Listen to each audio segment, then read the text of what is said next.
The Sea of Galilee, also called Lake Kinneret, was not truly a sea, but a freshwater lake nestled among hills in the northern region of ancient Israel. Its waters glimmered beneath the sun, calm in the mornings, but often whipped into sudden storms by the winds that rushed down from the surrounding mountains. It was here that fishermen lived their lives, working from dawn until dusk, and often through the night. We tend to imagine lakes as places of peace, shimmering water, soft waves, and the laughter of families by the shore. But for the men who lived by the Sea of Galilee in biblical times, it was a place of toil, exhaustion, and constant risk. Their survival depended on the unpredictable rhythm of the waters, the stubbornness of nets, and the demands of markets and taxes. So tonight, we'll step gently into their world. We'll walk down to the shore in the cool of dawn. We'll step into the wooden boats, hear the splash of oars, smell the damp scent of fish and tarred nets. We'll follow their long hours, their aching bodies, and their simple meals. And in doing so, we'll come to see why being a fisherman in Galilee was less a romantic calling and more a life of constant struggle. Good evening, my friend, and welcome. It's a joy to have you here. As we begin, I wonder, what time is it where you're listening? Is it late at night as you drift towards sleep? Or is it still early and you're simply winding down your day? Share your time and place in the comments below. I love seeing how these stories bring together people across so many hours and corners of the world. Now let us quietly step back into biblical history and begin tonight's gentle journey. Now as you settle in, let your breathing slow. Find a comfortable position. Maybe you're lying down, maybe you're sitting back, maybe your eyes are already beginning to grow heavy. Tonight, we are going to the waters of Galilee. Imagine the faintest glow on the horizon, that thin line of light where night begins to give way to day. You stir before the rest of your household. Sleep never came deeply, not when your mind was filled with worries about the coming day. You lie for a moment longer on a mat woven from reeds, thin and uneven, laid over a floor of packed earth. There is no pillow to cradle your head, no comfort of softness, just the stillness of the night air, heavy and cool, pressing against your skin. The house is small, its walls made of rough stone pulled from the nearby hillsides. Mud holds the stones together, dried and cracked from years of wear. Wooden beams overhead support a roof of reeds coated with plastered mud, patched again and again after rains. In the dimness, you can make out the shapes of your children curled beside you, their small chests rising and falling. Your wife shifts in her sleep, pulling a thin blanket tighter against the chill. Around the edges of the room, clay jars stand in silence, holding water, oil, and grain, each one precious, each one a measure of how well the sea provided in recent days. You rise carefully, your joints stiff from yesterday's work. Your shoulders ache, and your palms, calloused and rough, bear the faint cuts left from pulling coarse nets. You stretch slowly, feeling your muscles tighten and loosen, your breath steadying. This is how most days begin, in silence, in weariness, in quiet determination. Stepping outside, the earth is cool beneath your sandals. The air smells faintly of smoke from the fire you banked low before sleeping. A dog barks in the distance, answered by another, and then silence again. The faint rustle of reeds by the water's edge drifts across the still air. Others are waking too. Along the narrow paths, figures move steadily toward the shoreline, shapes wrapped in cloaks against the damp. You nod in passing to men you have known since childhood, neighbors, fellow laborers, fellow fishermen. None of you speak much at this hour. Words will come later. For now, there is only the weight of the day to come. The path to the shore is familiar, worn by generations of feet. Pebbles crunch softly as you walk. Ahead, the Sea of Galilee stretches out, dark and glassy under the fading stars. It is not truly a sea, but a lake, 13 miles long, 8 miles across. Still, for those who live along its banks, it feels vast, endless, both life-giving and threatening. Its waters shimmer silver beneath the light of dawn, hiding the mysteries and dangers that lie below. Your boat waits where you left it, pulled onto the shore, its hull smeared with pitch to seal the cracks between planks. It's not a large vessel, perhaps 25 feet long, 7 feet wide, but it is large enough for your work. Its wood bears the marks of time, patched where boards have split, scarred by the salt of water and the weight of catches. Nets are piled inside, coarse and heavy, stones tied to their edges to drag them beneath the surface. You know their weight well, know the feel of them wet and tangled, cutting into your skin as you pull. You and your companions push the boat into the water. The wood groans as it shifts, scraping against stones, then floating free. Cold water splashes against your legs, soaking through your tunic. You climb aboard, steadying yourself as the hull rocks gently. The smell of tar, of damp wood, of fish caught yesterday but already fading into memory fills your nose. A lantern glows faintly, swinging on a hook, its flame flickering as the boat drifts outward. Oars are lifted. You take your place, grip the worn handle, and pull. The rhythm begins. Dip, pull, lift, drip. The sound is steady, hypnotic. Water splashes softly. The boat creaks with each stroke. Breath fogs in the cool air, rising into the faint light of morning. Muscles strain, arms ache, but the rhythm must continue. You reach the deeper waters. Nets are lifted, coiled and prepared. Their coarse fibers scratch your skin. You swing them outward, casting them into the lake. Weighted by stones, they sink into the dark, spreading out beneath the surface. For a moment there is silence. Then, slowly, you begin to draw them back, hand over hand, the wet cords cutting into your palms. Sometimes the net is heavy.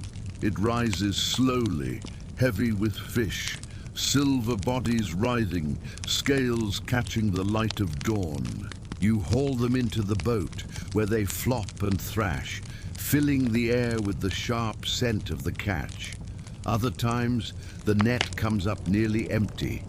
Just a few small fish, barely worth the effort, not nearly enough to feed your family or to trade at the market.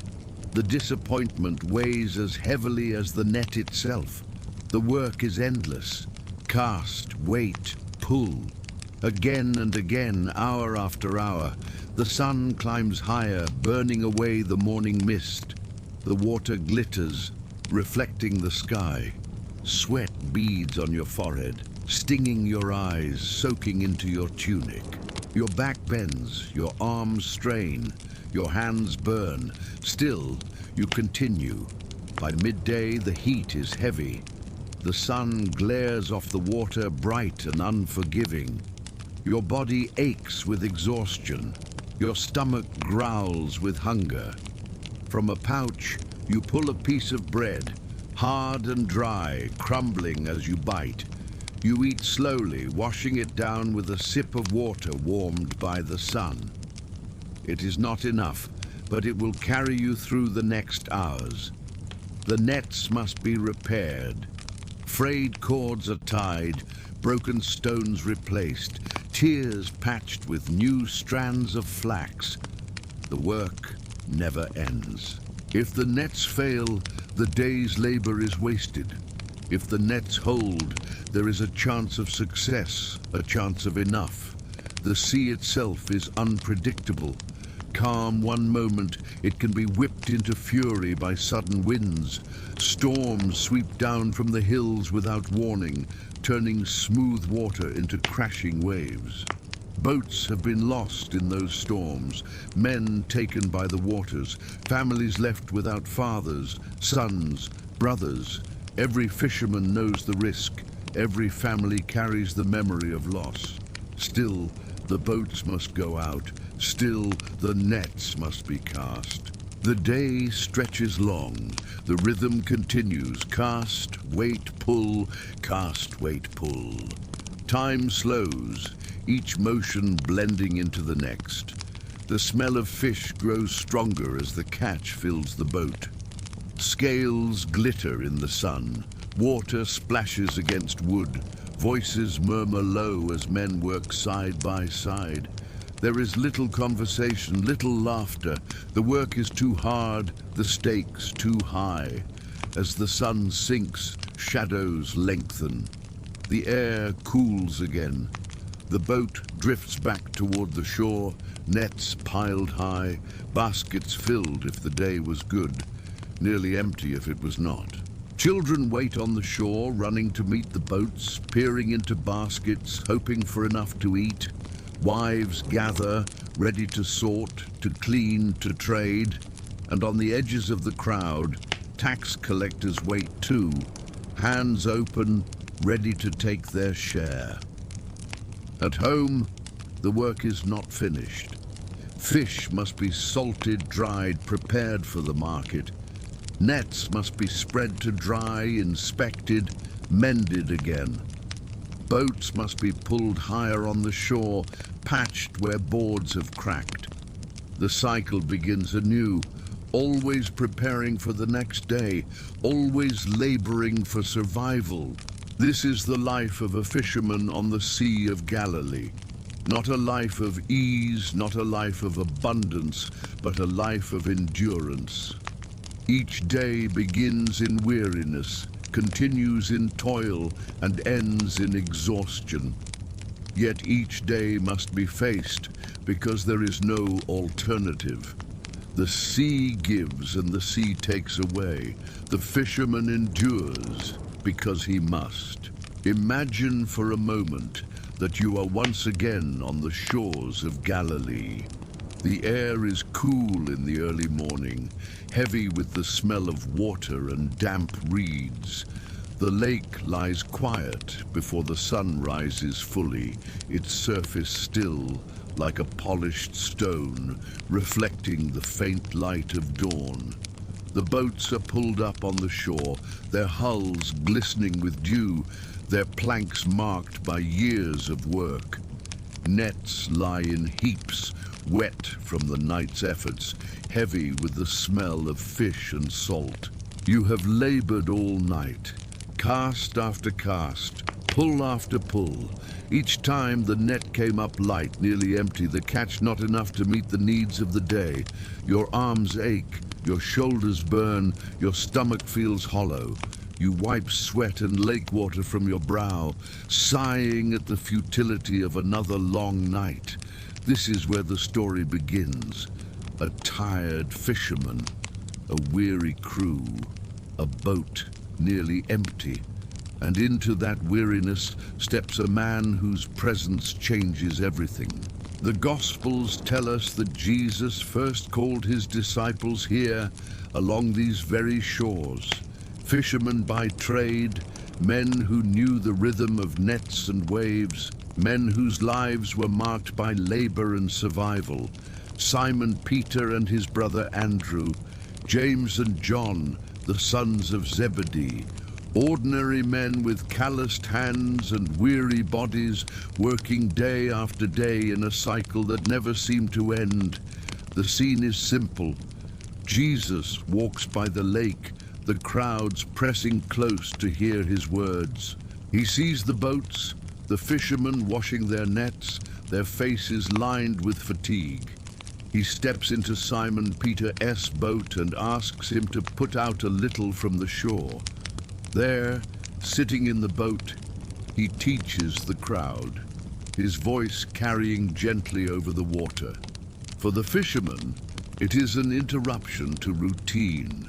They are used to silence after a night's labor, used to mending nets and gathering their thoughts in quiet. Yet here is a teacher, calm and steady, speaking words that seem to pierce through the weariness of the morning. When he finishes, he turns to Simon and says, "Put out into the deep water and let down the nets for a catch." Simon hesitates. He knows the waters. He knows the night has yielded nothing. He knows the futility of trying again. And yet, something in the voice, something in the presence of this man, stirs a willingness to obey. "Master, we've worked hard all night and haven't caught anything, but because you say so, I will let down the nets." The nets are cast once more. Slowly they sink into the depths. For a moment, silence again. Then suddenly the cords grow taut, straining under the weight of fish so abundant that the nets begin to break. The men pull with all their strength, calling for help, their boats filling with the catch, so heavy that they begin to sink under the weight. In that moment, Simon Peter falls at Jesus' knees. "Go away from me, Lord.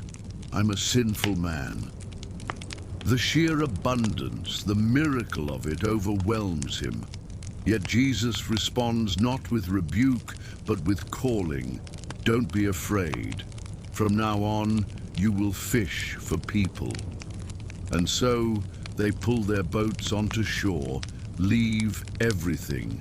Nets, boats, fish, livelihood, and follow him. From that moment, their lives shift. They are no longer only fishermen of the sea, but followers of a teacher who speaks of the kingdom of God. Yet the memory of the lake never leaves them. The rhythm of their old lives echoes in the rhythm of their new calling.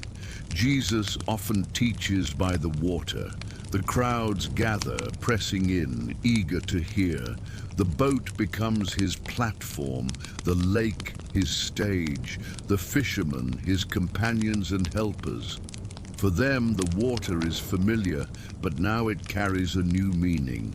No longer only a place of toil and hunger, but also a place of teaching, of revelation, of encounter. Their calloused hands, once pulling nets, now serve in distributing bread to thousands. Their weary backs, once bent under the weight of fish, now carry baskets filled by miracle. Their nights, once spent on stormy waters, are now spent listening to parables beneath the stars. And yet the weariness remains. Following Jesus is not easy. The road is long, the demands constant, but the presence of the teacher transforms the toil into purpose. One evening, Jesus says to his disciples, "Let us go over to the other side of the lake."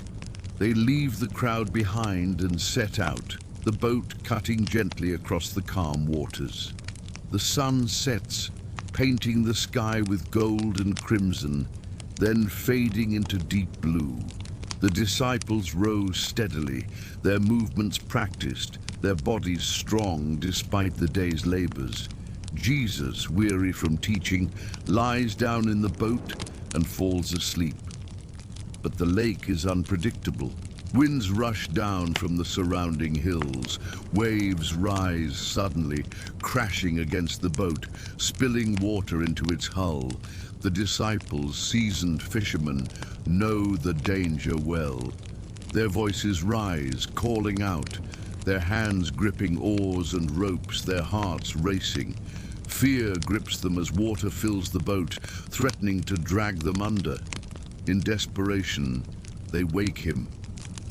"Master, Master, we're going to drown." He rises, calm amid the storm.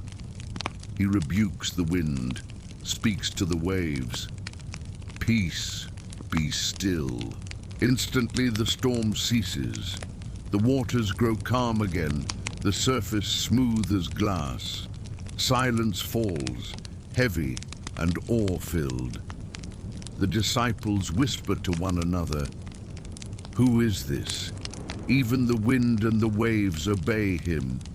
For men who have battled storms all their lives, who have lost friends and family to the fury of the lake, this moment is beyond comprehension. The water, once a place of fear, bends to the voice of their master. Later, after the crucifixion, after the despair of the cross, after the bewilderment of the empty tomb, the disciples return to the lake. Once again, they fish. Once again, they labor through the night. And once again, their nets come up empty. In the early morning, as the light breaks across the water, a figure stands on the shore.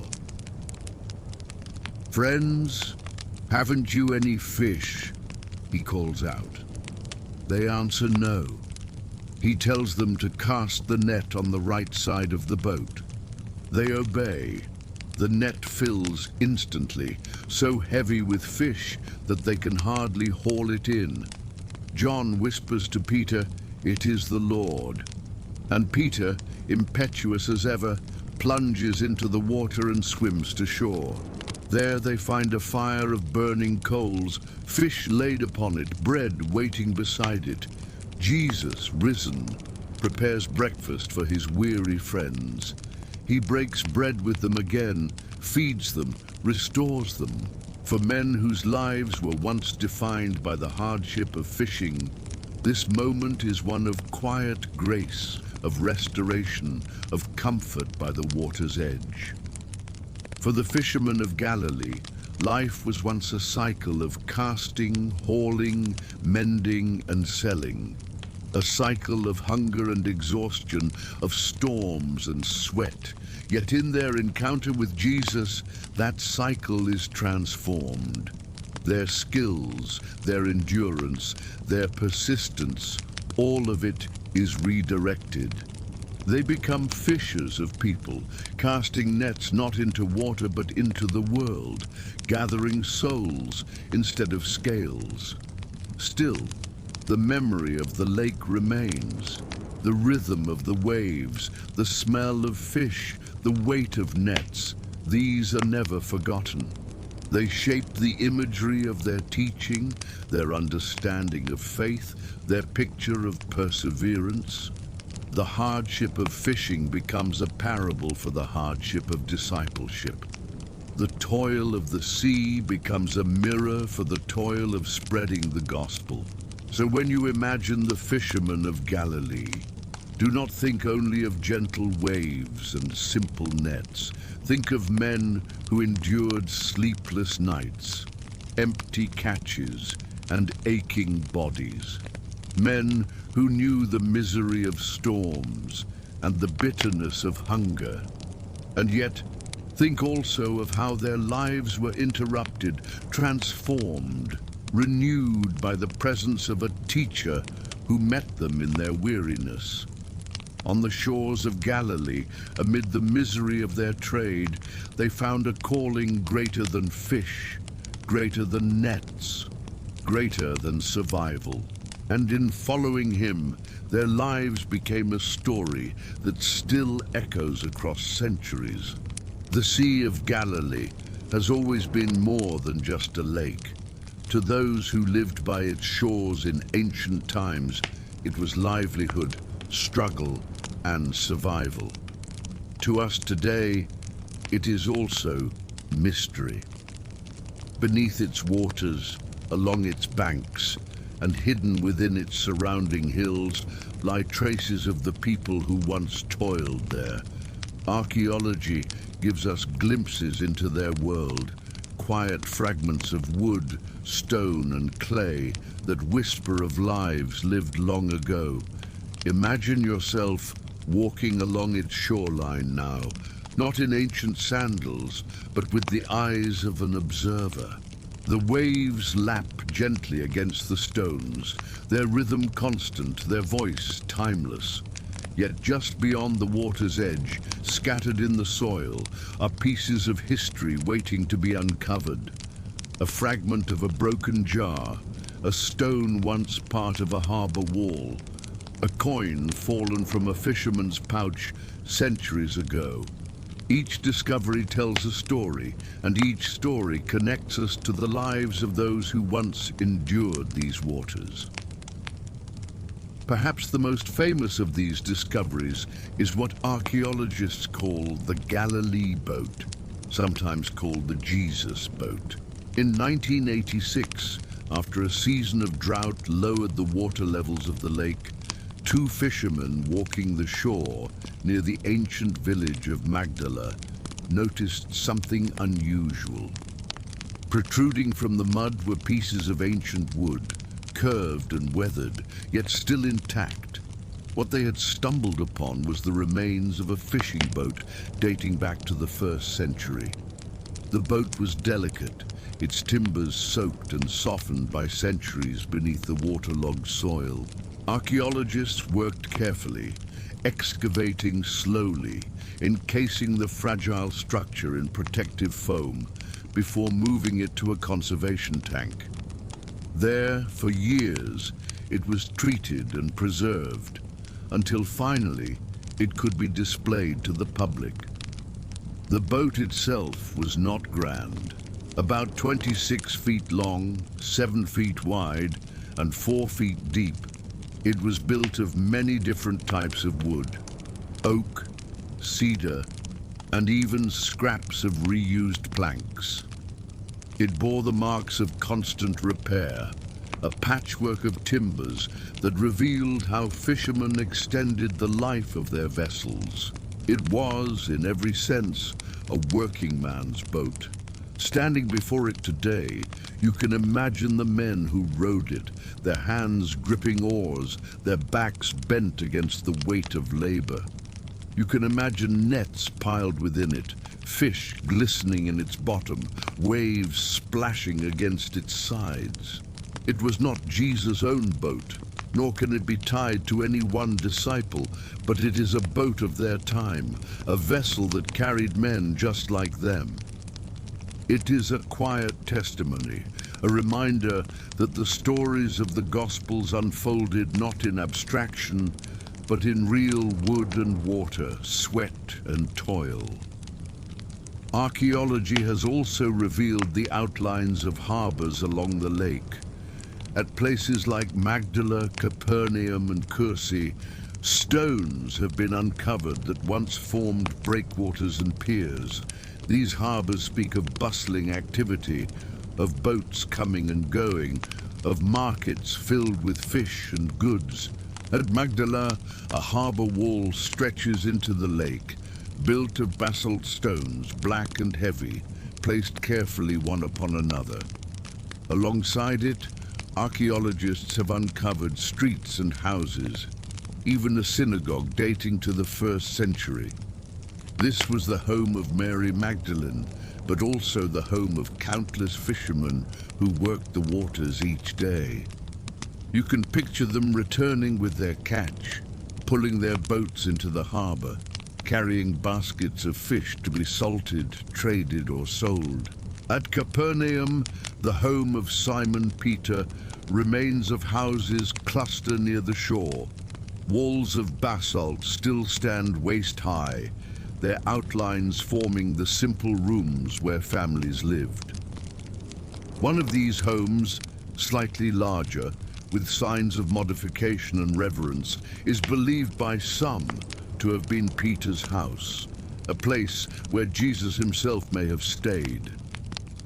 Nearby, the synagogue of white limestone stands, rebuilt in later centuries, but still testifying to the presence of a worshipping community by the lake. Each stone, each wall, each foundation speaks quietly. They tell us that life here was not only about labor, but also about family, faith, and community. The harbors were not just places of trade, but places of gathering, of conversation, of hope. Fragments of nets have been found, their fibers long decayed, but their impressions preserved in mud and plaster. Stone weights, once tied to the edges of nets, are more common. Rounded, smooth, with grooves worn by cords, they tell us of the countless times they were cast into the water, sinking nets into the depths. Bronze and iron hooks, though rarer, have also been discovered, small reminders that fishing was done not only with nets, but sometimes with line and hook. Wooden anchors, weighted with stone, once held boats steady against the shifting winds. Even simple pottery jars, cracked and discarded, tell us of water carried, of meals shared aboard the boats. In these fragments, we see the reality of the fisherman's world. Not abstract stories, but tangible objects that bore the touch of human hands. Each weight tied, each hook sharpened, each net repaired reflects hours of labor, moments of frustration, and the persistence of survival. The Sea of Galilee itself holds mysteries yet unexplained. In 2003, beneath its waters, sonar surveys revealed a massive circular structure on the lakebed. Built of basalt stones piled in a cone shape, it measures nearly 70 meters across and 10 meters high. Its purpose is unknown. Some believe it to be an ancient cairn, a marker or memorial built by early inhabitants. Others suggest it may have been a foundation for a building or a ritual structure. Whatever its function, it lies silent beneath the water, hidden for centuries, discovered only by modern instruments. Divers who have visited it describe the eerie stillness of the stones, the way light filters through the water to reveal its dark shape. It stands as a reminder that the lake holds secrets we may never fully understand, that the world beneath its surface is as layered with history as the land around it. Archaeological excavations have uncovered villages that once dotted the shoreline. Bethsaida, on the northern edge, was home to some of the disciples. Though its ruins now lie inland, shifts in the Jordan River and the lake's level have moved the shoreline over time. Excavations there reveal houses of stone, courtyards, and evidence of fishing and trade. Kersey, on the eastern shore, is remembered in tradition as the place where Jesus healed a man tormented by unclean spirits, sending the spirits into a herd of swine that rushed into the lake. Later, Byzantine Christians built a large monastery there, its mosaics still visible, its stones still marking the devotion of centuries past. Every village tells the same story, life clustered by the water, dependent on the lake for survival, yet shaped by the challenges of storms, scarcity and toil. The archaeology grounds the stories, giving them walls and roads, jars and coins, tangible reminders of the people who lived them. Even with all these discoveries, boats, harbors, nets, villages, the full picture remains incomplete. History is always a puzzle, some pieces clear, others missing. The Sea of Galilee holds its secrets quietly, offering glimpses but never the whole. For us, these mysteries add to the wonder. The fishermen of Galilee were real men, their lives filled with labor and hardship. Yet the traces they left behind, preserved in mud, stone, and water, speak across centuries.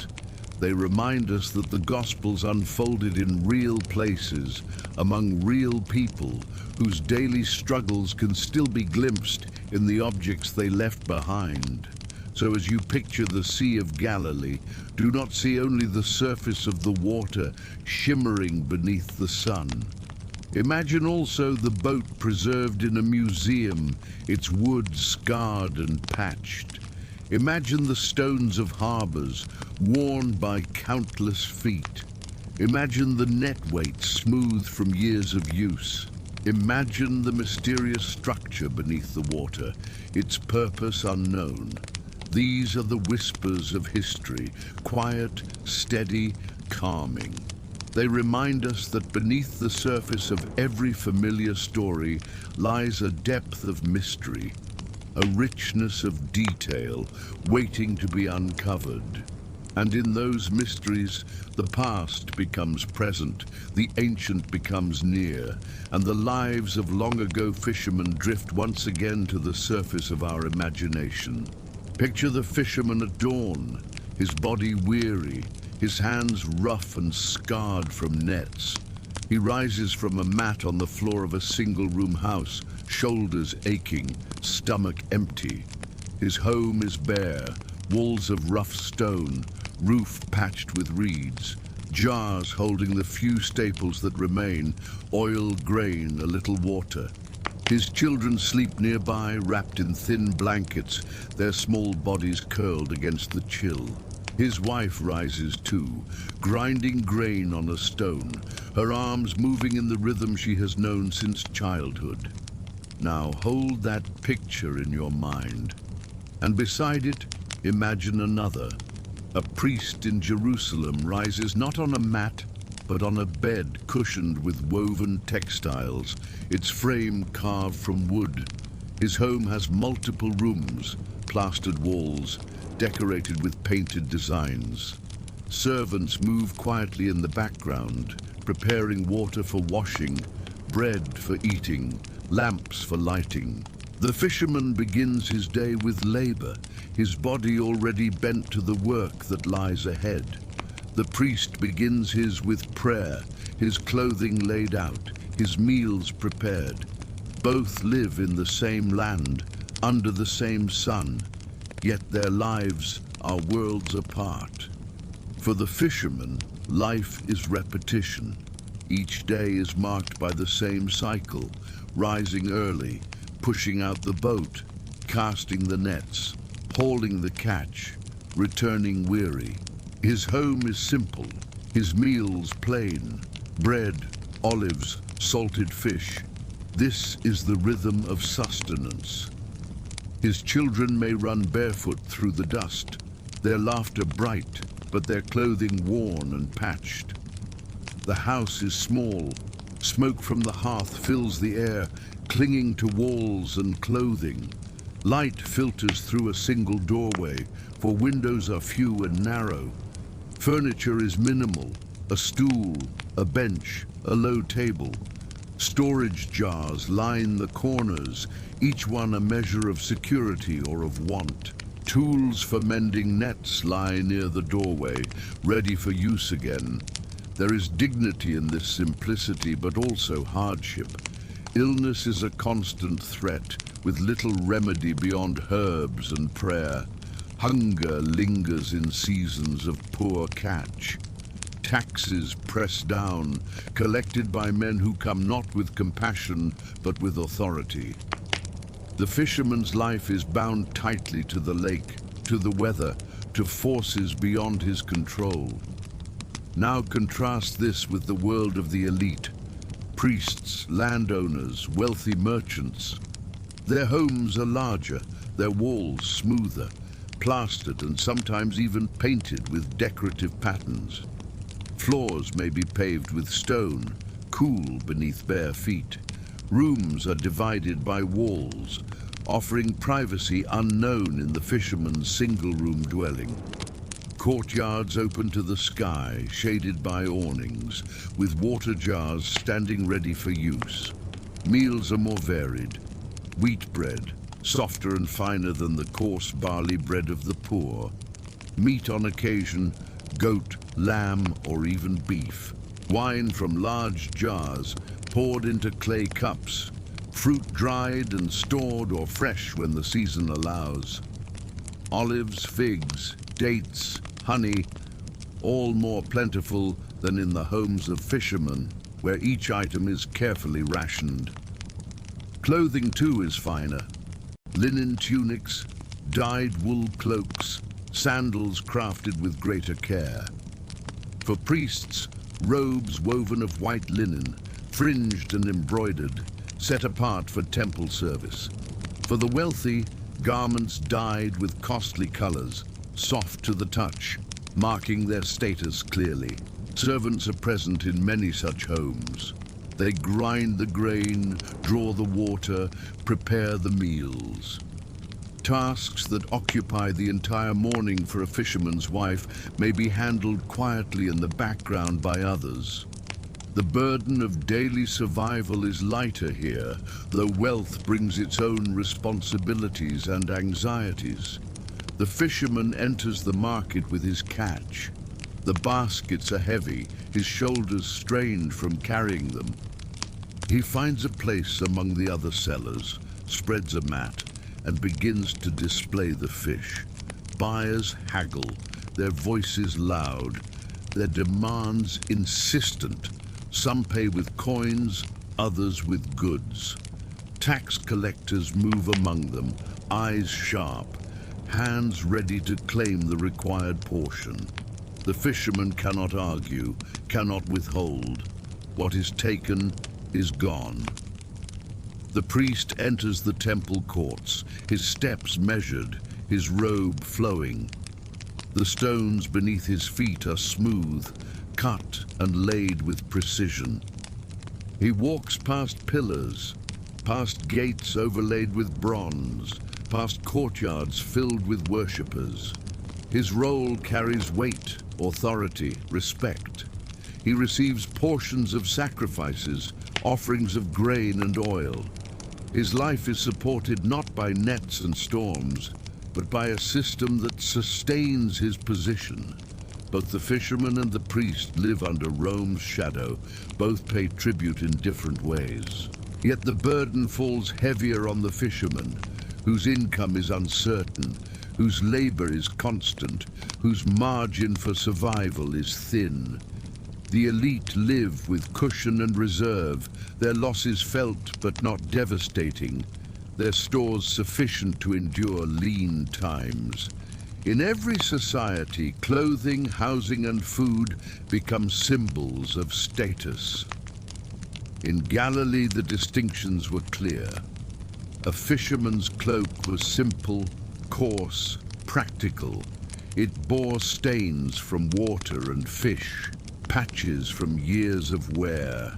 An elite cloak, by contrast, was cleaner, softer, dyed with color that spoke of wealth. A fisherman's house bore the scent of smoke and fish. An elite home carried the fragrance of oil lamps, incense, perhaps herbs stored in jars. Even in death, the differences were visible. A fisherman might be buried in a simple rock-cut tomb, or even in the ground, his body wrapped in plain linen. An elite might be placed in a family tomb, carved with care, sealed with a stone, his resting place marked and remembered. The divide did not end with life. It continued into memory. And yet these two worlds did meet. In the marketplace, fishermen sold their catch to elites who could afford to buy more.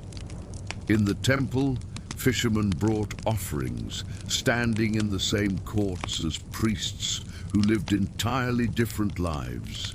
Along the roads, their paths crossed, though their conversations rarely did. Even Jesus' ministry reflected this contrast. He spoke to fishermen, tax collectors, peasants, and also to Pharisees, scribes, and rulers. His parables drew from both worlds, seeds sown in fields, banquets in great halls, nets cast into the sea. He knew the lives of the poor, and he understood the privileges of the elite. His words often revealed the gap between them, challenging both sides, calling each to humility and to faith. For the fisherman, endurance was daily life. Endurance in hunger, in storms, in labor, endurance in the face of uncertainty. His body bore the marks of that endurance. Scars on hands, lines on face, stoop in shoulders. For the elite, life was marked by ease. Meals came without labor, clothing without calluses, comfort without constant risk. Their worries were real, yet distant from the immediate struggle for survival. The divide was not absolute, of course. Not every fisherman was destitute, and not every elite was rich beyond measure. Yet the general contrast was clear. One lived hand to mouth, day to day. The other lived with cushion, with margin, with reserve. So when you picture the Fisherman of Galilee, do not see only the boat on the water. Picture also his home, his meals, his clothing, his family's daily struggles. And when you picture the priests and elites, imagine their robes, their homes, their tables filled with food. See how the same land held both lives side by side, yet worlds apart. The fisherman's life was shaped by endurance, the elite's by abundance. One knew the constant weight of survival, the other the comfort of plenty. Together, they formed the society in which the stories of the Gospels unfolded. Take a deep breath, my friend. Let your shoulders relax. Let your mind soften into calm. We have walked through the weary world of fishermen on the Sea of Galilee. We have stepped into their boats, felt the weight of their nets, smelled the sharp scent of their catch. We have compared their homes to the homes of priests and elites, seen the contrast between survival and abundance. And now let us slow even more. Let us rest in the words of Scripture itself. Tonight, we will listen to a passage from the Gospel of Luke, chapter 5, verses 1 through 11. This is the story of Jesus calling the first disciples men who were fishermen, men whose lives were hard, exhausting, and often miserable. I will read the passage slowly, verse by verse, pausing along the way to reflect gently on the meaning, to add context, and to allow the words to sink deeply. Let your breathing find its rhythm as the words flow. Luke 5, verse 1. One day as Jesus was standing by the lake of Gennesaret, the people were crowding around him and listening to the word of God. The lake of Gennesaret is another name for the Sea of Galilee. Imagine it now. The water stretched before you, the air cool in the morning, the crowds pressing close. They want to hear, they lean in, they push near. And there is Jesus, standing calm, his words gentle but steady, his presence quiet yet commanding. Luke 5, verse 2. He saw at the water's edge 2 boats, left there by the fishermen, who were washing their nets. Picture the scene. The boats pulled up onto the shore. The men crouched beside them, repairing tears in their nets after a night of labor. Their bodies tired, their faces lined with weariness. They had worked all night and their nets were nearly empty. Yet still, they worked on their tools, because tomorrow would come, and tomorrow they must fish again. Luke 5, verse 3. He got into one of the boats, the one belonging to Simon, and asked him to put out a little from shore. Then he sat down and taught the people from the boat. Imagine Simon's surprise. His body aches, his stomach is empty, and yet this teacher steps into his boat. Perhaps Simon hesitated, perhaps he wondered why his vessel was chosen. Yet he agrees. he pushes out a little into the water, and there, as the boat sways gently, Jesus sits and teaches the people. His voice carries across the surface of the lake, steady, calm, unhurried. Luke 5, verse 4.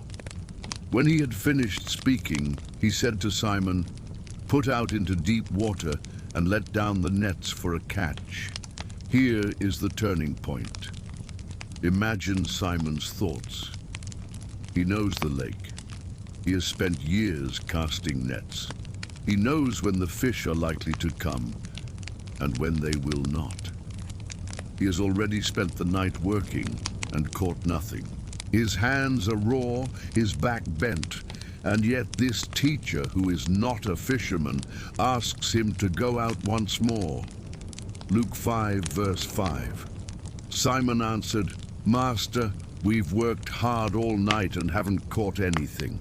But because you say so, I will let down the nets." There is hesitation in his words, but also obedience. He admits the futility of his labor, the emptiness of the night, but he obeys anyway. "Because you say so," he says. That simple phrase carries so much weight. It is the beginning of trust, the first step of faith, born in the midst of weariness. Luke 5, verse 6. When they had done so, they caught such a large number of fish that their nets began to break. Imagine the nets growing heavy in the water, pulling against their arms, straining under the weight. Imagine the fishermen's surprise, their eyes wide, their voices rising in astonishment. The cords creak, the knots strain, the catch is more than they can hold. What once was empty is now overflowing. Luke 5, verse 7. So they signaled their partners in the other boat to come and help them, and they came and filled both boats so full that they began to sink. The abundance is almost too much. The boats dip low in the water, the fish piled high. Men rush to and fro, struggling to keep up, their weariness replaced with amazement. What once was futility is now fullness. What once was misery is now miracle. Luke 5, verse 8.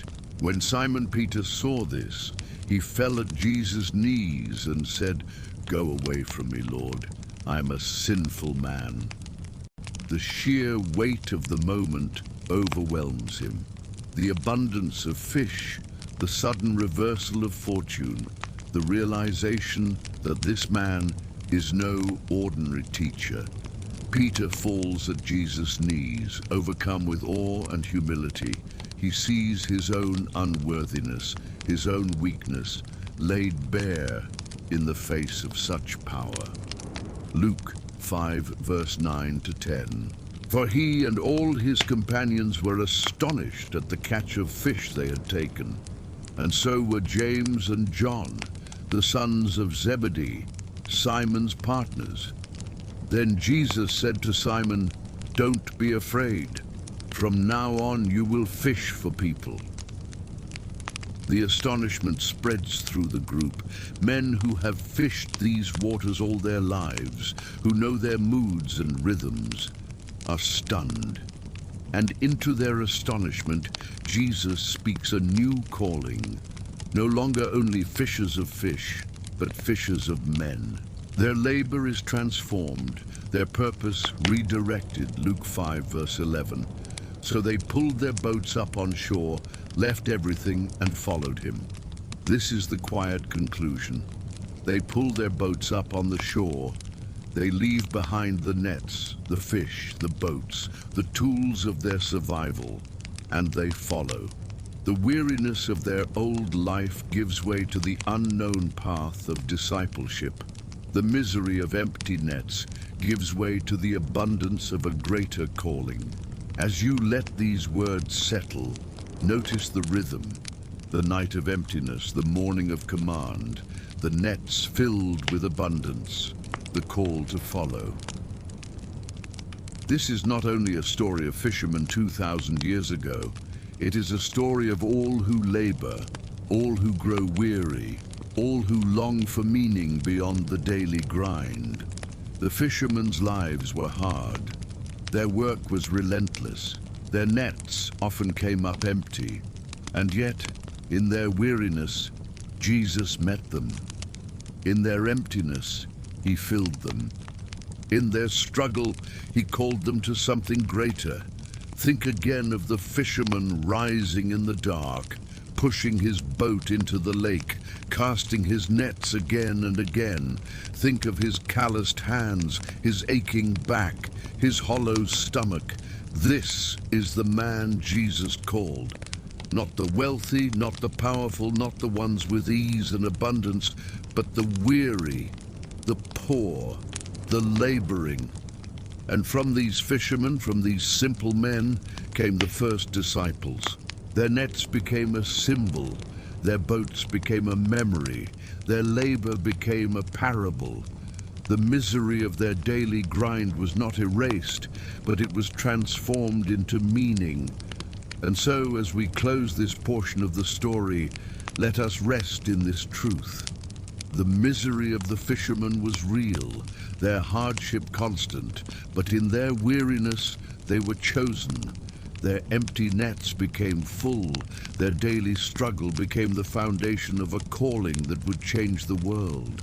As you lie here now, listening, perhaps weary yourself from the day's labors, remember that the story of the fishermen is also a story of hope.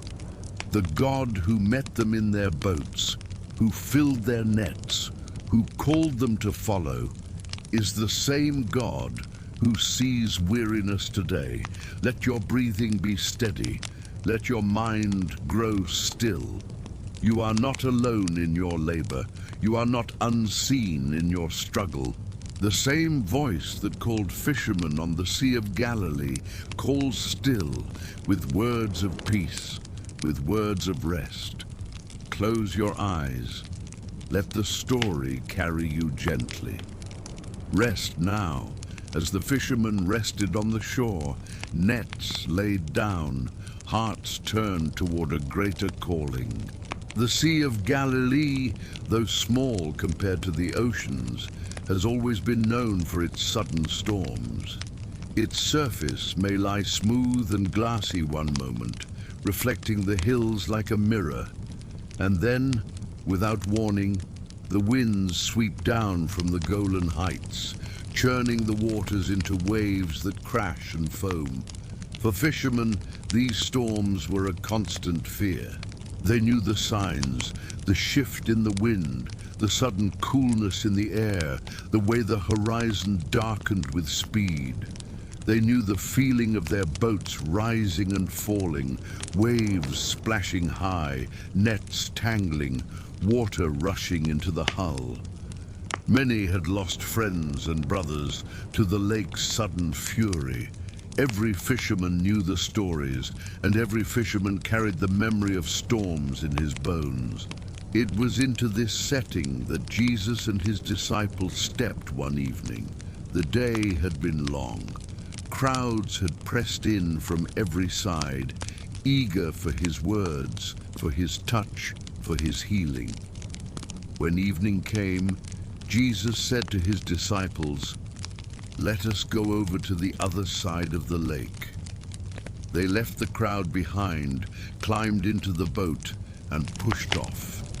Picture the boat, not large, not grand, but sturdy, practical, built for work. Long and narrow, with a pointed bow and a flat stern, oars rested at its sides, nets piled in the bottom, a sail rolled and ready to be lifted if the wind allowed. It was a boat meant for fishing, meant for labor, meant for survival. Picture the men. Disciples, yes, but fishermen still. Men whose hands bore the scars of nets, whose arms carried the strength of rowing, whose eyes had watched the water for signs of storm and fish alike. They knew this lake. They knew its moods. and yet they also knew its unpredictability. Jesus, weary from teaching, lay down in the stern of the boat, resting his head on a cushion. The disciples rowed steadily, their strokes familiar, their rhythm practiced. The water lapped softly against the hull. The evening air was cool, carrying the scent of reeds and damp stone. Stars began to appear overhead, faint at first, then brighter as darkness deepened. The boat drifted smoothly, gently into the calm of night.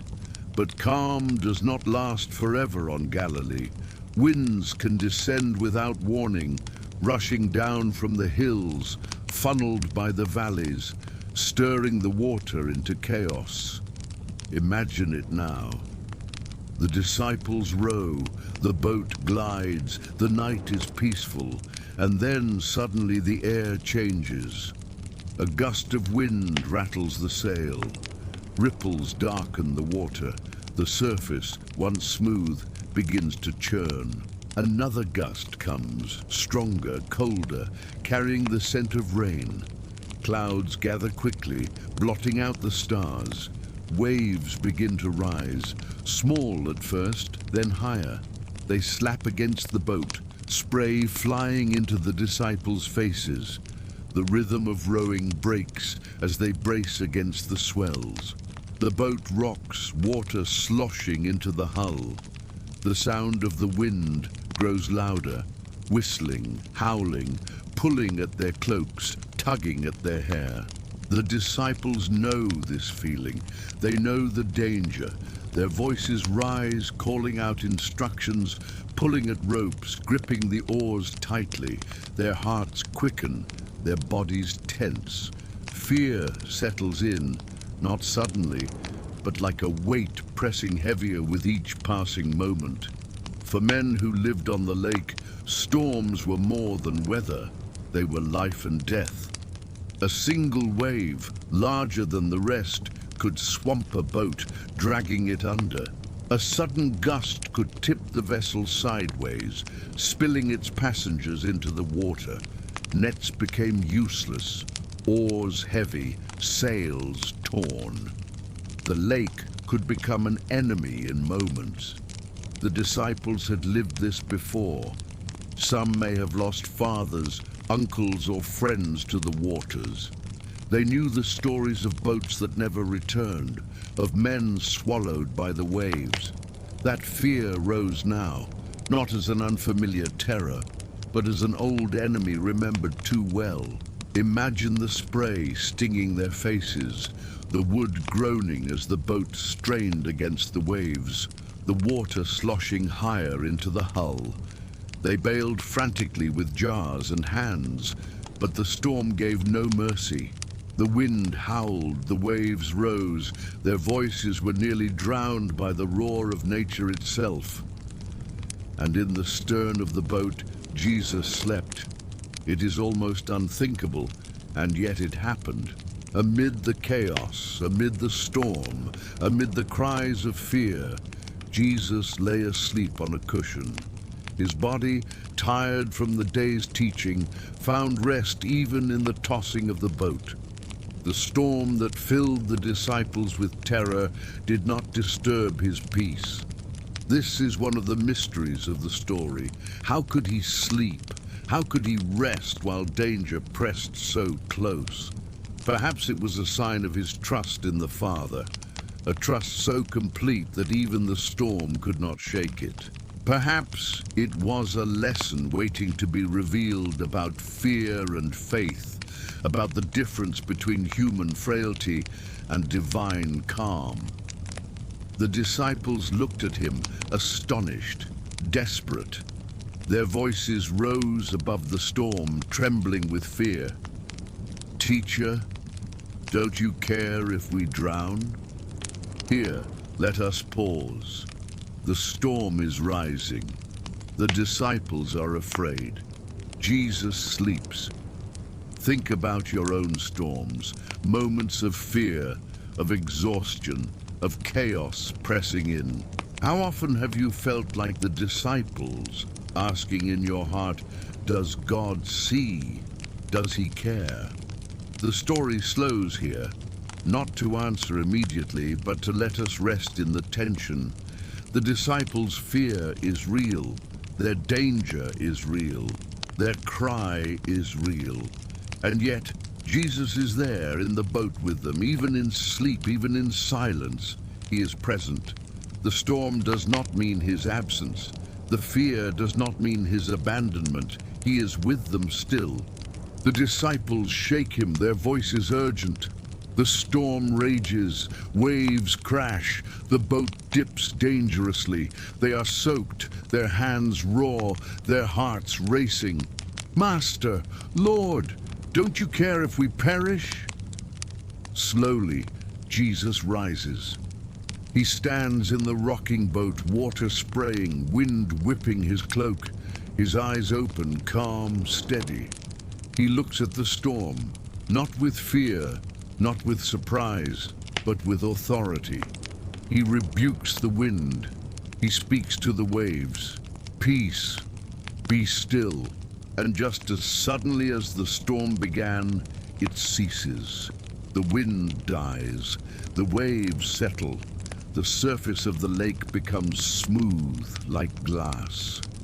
The air is still, heavy with silence. The disciples stand breathless, dripping with water, their hearts pounding, their mouths open in awe. But let us not hurry to the conclusion.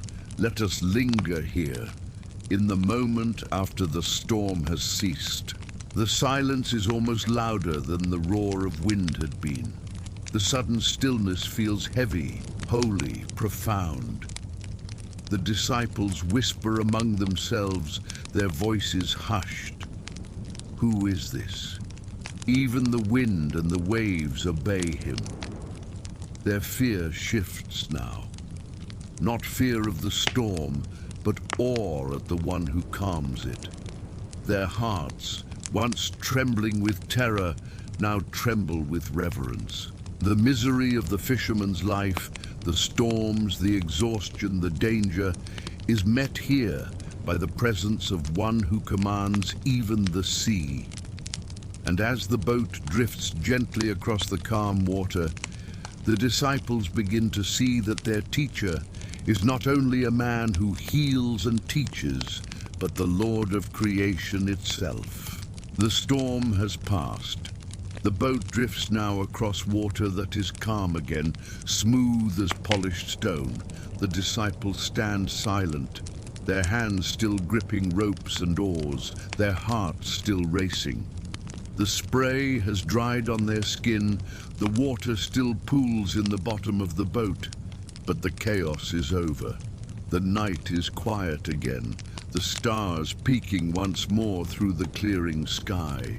Imagine the feeling. Only moments ago, fear gripped every breath. The wind howled, the waves threatened, the boat nearly sank. Now there is only stillness. The same water that had roared with violence now lies silent beneath their feet. The same wind that had whipped their cloaks and stung their faces now rests without a whisper. The same boat that had pitched and groaned now rocks gently, as though nothing had happened. And Jesus, standing in their midst, speaks not with frantic urgency, but with calm authority. He looks at them, his eyes steady, his voice gentle. Why are you so afraid? Do you still have no faith? The disciples do not answer right away. Their voices are hushed, their eyes wide. They whisper to one another, "Who is this?" Even the wind and the waves obey him. These are men who know the sea. They know its moods, its sudden storms, its hidden dangers.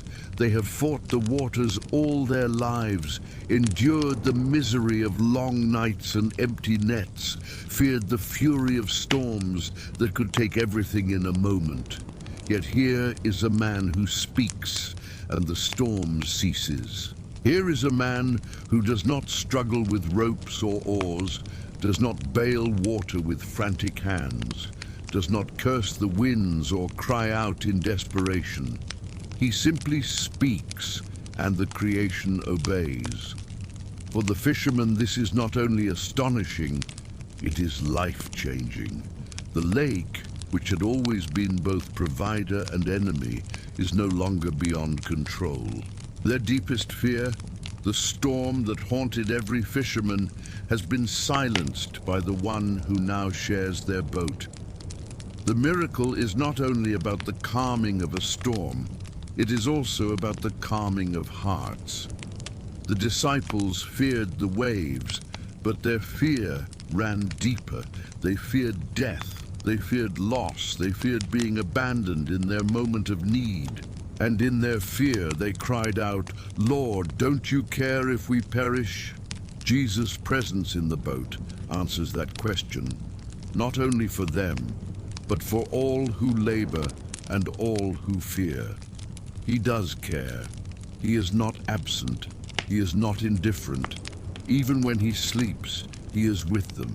Even when the storm rages, his authority is greater still. The miracle is also a parable for their calling. These men are fishermen, used to fighting the water, used to enduring storms. They will soon become disciples, sent into a world filled with struggle, opposition, and danger. The storms of the lake are a picture of the storms they will face in life and ministry. And just as Jesus calms the sea, so he will be with them in every trial.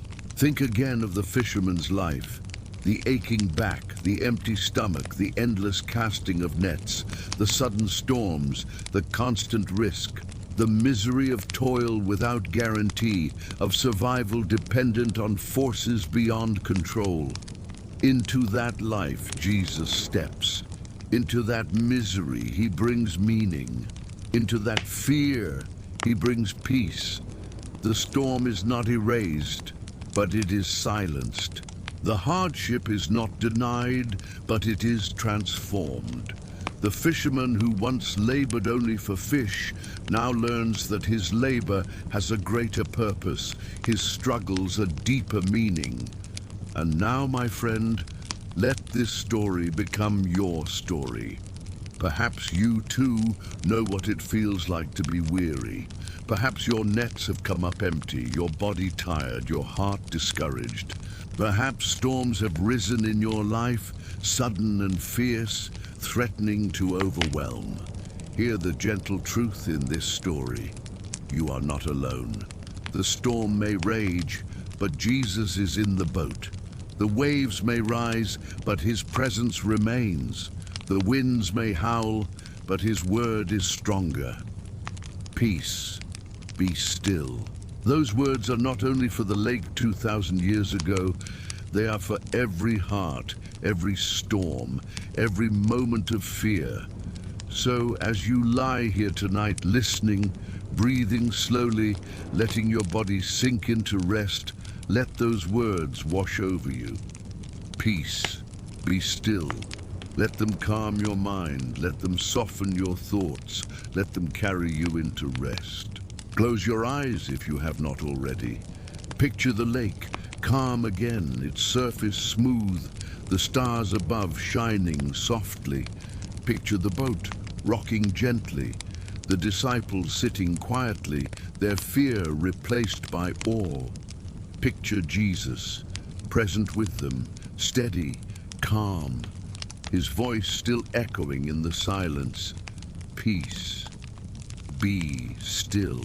Let your own thoughts become like that lake, settling, quieting, smoothing into calm. Let the noise of the day fade away, like the wind dying down. Let the worries of tomorrow drift aside, like waves sinking back into stillness. Your breathing is steady now. Your body is heavy with rest. You are safe, you are seen, you are not alone. The fisherman's life was hard. His days were filled with toil, his nights with uncertainty. His storms were real, his fears constant. Yet in the presence of Jesus, his misery was met with meaning, his storms with calm, his emptiness with abundance. And so it is for you. The hardships of life are real, the storms are real, the weariness is real, but so is his presence, so is his peace, so is his call. Let that truth sink deeply into your soul as you drift towards sleep. The storm is calmed, the nets are full, the boat is steady, the teacher is with you. Rest now, rest in the calm of the lake, rest in the presence of the one who speaks peace. Rest, knowing that you are not alone. Peace. Be still. Thank you for joining me on this quiet journey tonight.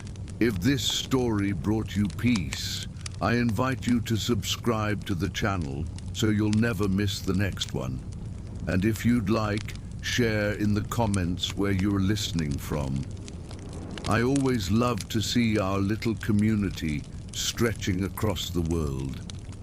For now, may your heart be calm, your mind at rest, and your sleep gentle. Until next time, good night, my friend.